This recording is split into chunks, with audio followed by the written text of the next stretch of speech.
嘿，我是忍者妈妈，带你使用 AI 工具完成自己的动画作品。大家好，欢迎来到 Tola 的异想世界，我是 Tola。我们今天不讲课，来讲故事。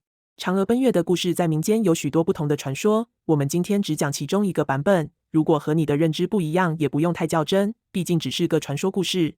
嫦娥与后羿是一对夫妻，因为天上有10个太阳，炙烤着大地，让人们生活困苦。天神决定派后羿来到人间，解决这一灾难。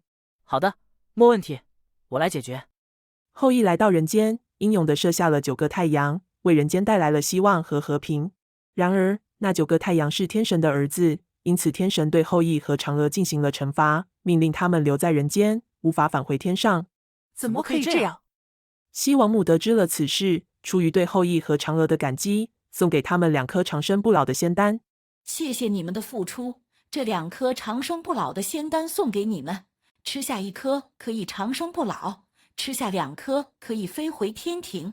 后羿将这仙丹交给嫦娥保管。嫦娥本是天上仙女，无法忍受在人间的生活，于是趁后羿外出打猎时，偷偷吃掉了2颗仙丹，独自飞上了天。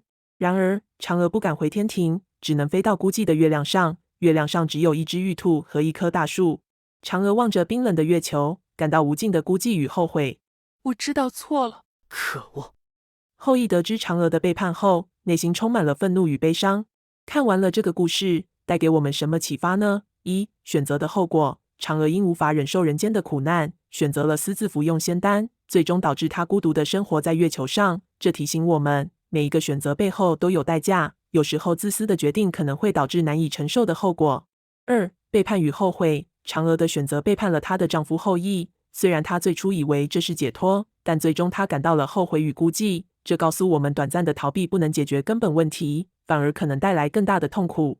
3. 牺牲与忠诚。后羿射下9个太阳，为了拯救人间而牺牲许多，还因为嫦娥的背叛而心碎。这提醒我们，忠诚和信任在关系中是多么重要，破坏信任会带来无尽的伤害。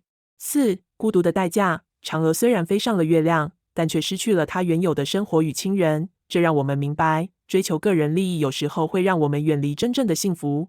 这个故事让我们思考选择、后果、忠诚与孤独的意义，教导我们珍惜身边的人，避免因为自私的行为而破坏原本美好的生活。除了这些，你还有什么心得呢？都可以在下面跟我们分享哦。